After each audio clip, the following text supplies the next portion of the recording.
If you're planning to go to La Palma, you'll probably have to rent a vehicle to get to a beautiful place like this. I can't let you go, baby. I just wanna tell you that. But why choose a car if a motorcycle can bring you close to your destination? All of my friends say. So before we went to La Palma, we checked some forums for advice on riding here. And the general sentiment was quite negative. People were saying the roads are dangerous and the locals can't drive, so it's better to just rent a car. But stubborn as we are, we went on to experience it for ourselves. First thing, the roads are pretty good. There's tar almost everywhere. Also, the views are just incredible. And the curvy roads are a load of fun to ride. Although, keep in mind that they can get a bit steep sometimes. Just remember to downshift to keep power on the uphills and engine braking on the downhills, and you'll be fine. In terms of safety, a motorcycle feels a lot safer than a car in most cases to me. It's easy to avoid obstacles, and you never really have to stop for oncoming traffic even on the smaller roads, because you simply take up a lot less space on the road than a car. Also on La Palma there are a lot of other motorcyclists, so the other traffic is pretty used to them.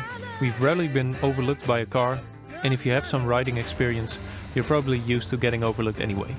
If you've been taught to avoid manhole covers, you're going to have a bad time.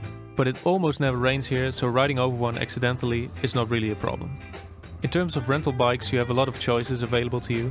You don't really need an off-road bike, but I would advise to get a bike with good suspension travel in case you ride over a pothole accidentally.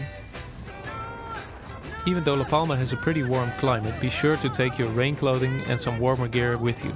It's pretty hard to imagine when you're riding in 30 degrees Celsius, but when you get up in the mountains and in the clouds, it gets really cold really fast. Lastly, on the smaller and less traveled roads, there can be some debris and small stones from the mountains. But after last year's eruption, another challenge was added in the form of black ash. You can really hardly see it on the black tar, and it gets really slippery in the corners. So make sure you look for that while riding. All in all, riding on La Palma was a hell of a lot of fun, and I would definitely recommend it if you're able to ride a motorcycle. It sure as hell beats driving a rental car to get around. It gets you around the island really quickly, and the twisty roads get fun instead of nauseating.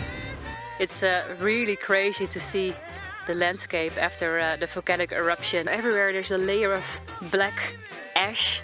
We made a video about the eruption of La Palma and the effects 1 year later. So if you're interested, you can click over here, and tot zo! Tot zo!